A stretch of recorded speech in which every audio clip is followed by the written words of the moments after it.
तर आज राजमाता जिजाऊ यांची जयंती आहे, काय भावना व्यक्त करता? सर्वप्रथम राष्ट्रमाता राजमाता जिजाऊ मासाहेबांच्या जयंतीच्या सर्व महाराष्ट्रातील जनतेला खूप खूप शुभेच्छा देते।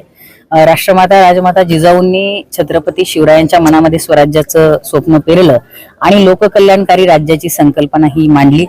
ते लोककल्याणकारी राज्य हे जिजाऊंनी शिवरायांच्या मनामध्ये रुजवलं आणि म्हणूनच छत्रपती शिवराय हे स्वराज्य निर्माण करू शकले।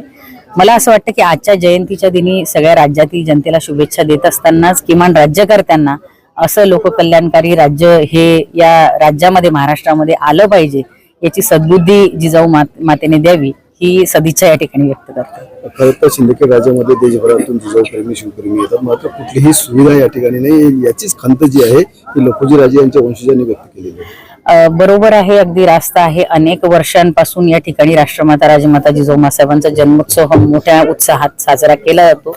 मोठं एक त्याला अधिष्ठान आहे आणि केवळ राज्यातूनच नाही तर इतर राज्यामधूनही देशभरामधून लोक या ठिकाणी येतात, विदेशातीलही लोक या ठिकाणी येतात। हे एक स्थळ या ठिकाणी चांगल्या पद्धतीने जपलं पाहिजे, हा वारसा आहे आणि छत्रपती शिवरायांचं नाव घेऊन राज्यकर्ते त्या ठिकाणी आज त्या ठिकाणी महायुतीतील लोक राज्य करतायत। केवळ पॅकेजची घोषणा करून चालणार नाही तर त्या ठिकाणी निधी जो काही तो मोठ्या प्रमाणात उपलब्ध करून दिला पाहिजे आणि त्याचं योग्य पद्धतीने या ठिकाणी जिजाऊ मासाहेबांचं हे जे काही स्थळ आहे, जन्मस्थळ आहे, याचा योग्य पद्धतीने त्या ठिकाणी विकास झाला पाहिजे। दुर्दैवाची गोष्ट आहे की केवळ घोषणा होतात, पॅकेजची घोषणा होते, परंतु या ठिकाणी कुठल्याही पद्धतीचा विकास आणि कुठल्याही पद्धतीचं जे काही विकास कामं आहेत, योग्य सोयी सुविधा आहेत त्या नागरिकांना उपलब्ध करून दिल्या जात नाही।